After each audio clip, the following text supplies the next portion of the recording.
یہ بات ذہن میں اچھی طرح بٹھا لیں، وہ کہے کہ کیا تم صحابہ سے بڑے عاشق ہو؟ کیا صحابہ نے کوئی میلاد بنایا، صحابہ نے اس طرح جلوس نکالا، صحابہ نے لائٹنگ کی، چراغاں کیا، جھنڈے لگائے؟ تو ہم یہاں ان کو یہ بات کہتے ہیں کہ ضروری نہیں ہے، شریعت کا یہ قاعدہ قانون نہیں، یہ اصول نہیں ہے کہ جو کام صحابہ کرے وہ کام ہم ہی کر سکتے ہیں، اگر جو کام صحابہ نے نہیں کیا وہ کام ہم نہیں کر سکتے، تو اس طرح بہت سا بگاڑ جو ہے لازم آ جائے گا۔ اب مثال کے طور پر اگر ہم کچھ زمانہ قبل جائیں تو حضور کے زمانے میں تو صرف جمعہ کی ایک ہی اذان ہوا کرتی تھی، خطبہ کی جو اذان ہوتی ہے وہ ایک ہی اذان، لیکن اس دور میں دیکھیں تو ہر مکتبہ فکر کے یہاں 2 اذانیں کہی جاتی ہیں۔ ایک اذان جو پہلی اذان ہوتی ہے وہ در حقیقت اذان ثانی ہے، دوسری اذان جو بدعت ہے۔ حضرت عثمان غنی کے زمانے میں اس کا جو ہے رواج پڑا، اور اس وجہ سے کہ جمعہ کے لیے جب لوگوں کو دیکھا کہ لوگ سستی کی وجہ سے، اپنی کاروبار زندگی میں مصروفیت کی وجہ سے نماز جمعہ میں حاضر نہیں ہوتے، تو حضرت عثمان غنی رضی اللہ تعالیٰ عنہ نے یہ اعلان کیا کہ جو بازار جہاں لوگ مصروفیات میں کاروبار زندگی میں مصروف ہوتے ہیں اس بازار میں جا کر اذان کہی جائے اور لوگوں کو کہا جائے کہ نماز جمعہ کا وقت ہو چکا ہے، فاسعوا الی ذکر اللہ، اللہ کے ذکر کی طرف آ جاؤ، سعی کرو، کوشش کرو، وذروا البیع، اور پھر خرید و فروخت کو چھوڑ دو۔ تو در حقیقت یہ دیکھا جائے اگر وہ کہے کہ صحابہ نے یہ کام حضور کے زمانے میں نہیں تھا لہٰذا تم کس طرح یہ کام کرتے ہو، تو حضرت ابوبکر صدیق کے زمانے میں بھی ایسا نہیں تھا، حضرت عمر فاروق اعظم کے زمانے میں بھی ایسا نہیں تھا کہ 2 اذانیں جمعہ کی ہوتی ہوں، یہ تو حضرت عثمان غنی کے زمانے میں اس کا رواج پڑا، تو لہٰذا پھر تم اس بدعت کے اندر۔ اسی طرح عالی شان مسجد، کیونکہ کسی بھی کام کو ناجائز اور حرام ثابت کرنے کے لیے دلیل دینی ہوگی، دلیل کی ضرورت ہوتی ہے۔ اشیاء میں اصل جو ہوتی ہے وہ اباحت ہوتی ہے، فی نفسی کوئی بھی کام ہو وہ جائز ہوتا ہے۔ اب مثال کے طور پر میں کہوں کہ بھائی آپ نے ٹوپی کیوں پہنی ہوئی ہے، آپ نے چشمہ پہنا ہوا ہے، آپ پنکھے کے نیچے بیٹھے ہوئے ہیں، سائے کے نیچے بیٹھے ہوئے ہیں، اتنی عالی شان مسجد، اور یہ مائک پر بیان ہو رہا ہے اور آپ بیان سن رہے ہیں، تو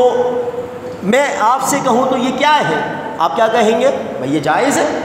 ٹوپی پہننا جائز ہے، یہ ہم بیٹھے ہوئے جائز کام کر رہے ہیں۔ ہاں آپ اس سے یہ سوال کرو اگر یہ منع ہے، یہ ناجائز ہے، تو آپ کوئی دلیل دو، دلیل سے ثابت کرو کہ یہ کام حرام ہے، ناجائز ہے، لہٰذا ہم وہ کام نہیں کریں گے۔ تو لہٰذا اس کے عدم جواز، اس کے ناجائز ہونے پہ کوئی دلیل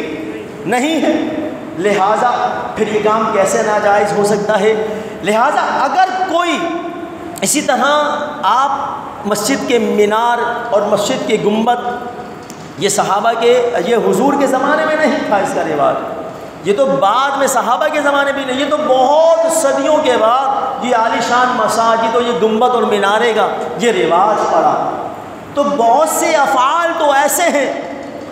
کہ خود ہم ان بدعات کے اندر مبتلا ہیں، مائک پر اذان دینا، مائک پر نمازیں پڑھانا، اور نہ جانے ہم جو ہے کیسے کیسے اعمال کے اندر، افعال کے اندر مبتلا ہیں، تو کیا ہمیں وہاں بدعت نظر نہیں آتی؟ ہم کیا کہیں گے؟ لہٰذا کوئی بھی کام ناجائز اسی صورت میں ہوگا جب وہ شریعت سے ٹکرائے یا شریعت کے خلاف ہو، یا کوئی اس پر شرعی دلیل آ جائے تو پھر وہ کام حرام ہو سکتا ہے، ناجائز ہو سکتا ہے۔ فی نفس ہی کوئی کام اصلاً ناجائز نہیں ہو سکتا۔ قرآن کریم کو آپ دیکھیں، خوبصورت مجلدہ، ایک جلد کے اندر 30 پارے، ایک جگہ جمع، اس پر اعراب لگے ہوئے ہیں، اور زبردست عالی شان پیپر کے اندر۔ تو اب حضور کے زمانے میں کیا ایسا تھا؟ یہ تو سیدنا صدیق اکبر کے زمانے میں قرآن کریم جمع ہونا شروع ہوا، تو پھر ہم یہاں پر کیا کہیں گے کہ قرآن کو آپ کس طرح پڑھ رہے ہو، تو یہ بدعت نظر نہیں آتی؟ صرف میلاد النبی، میلاد مصطفیٰ پر چراغاں کرنا، لائٹنگ کرنا، جھنڈے لگانا اور دیگر ہم جتنے بھی میلاد النبی کے نام پر کام کرتے ہیں، آپ کو صرف وہی فعل ناجائز اور حرام اور بدعت نظر آتا ہے؟ تو در حقیقت یہ بغض رسول کی بو آ رہی ہے کہ اندر سے دل جل رہا ہے، سڑ رہا ہے، حضور سے دشمنی اور عداوت کی بو آ رہی ہے۔ میرے امام لکھ دائے کہ حشر تک ڈالیں گے ہم پیدائش مولا کی دھوم، بس حضور کا جشن ولادت ہم قیامت تک بناتے رہیں گے، حضور کا جشن ولادت لوگ بناتے رہے، ہم بناتے رہیں گے، حشر تک ڈالیں گے ہم پیدائش مولا کی دھوم، مثل فارس نجد کے قلعے گراتے جائیں گے اور خاک ہو جائیں عدو جل کر، مگر ہم تو رضا دم میں جب تک دم ہے ذکر ان کا سناتے جائیں گے۔ حضور کا ذکر ہوتا تھا، حضور کا ذکر ہوتا رہے گا، حضور کا لوگ جشن مناتے تھے، حضور کا جشن لوگ مناتے رہیں گے۔ مٹ گئے، مٹتے ہیں، مٹ جائیں گے، یاد آتے رہے۔ جتنے لوگ بھی آئے انہوں نے صرف حضور کی ذات کو نشانہ بنایا، حضور علیہ الصلوۃ والسلام کی توہین کی، حضور کی ذات، کیونکہ حضور کی جو ذات ہے وہی اصل ایمان ہے، وہی جان ایمان ہے، دین کی بنیاد، دین کی اصل وہ صرف ذات مصطفیٰ ہے۔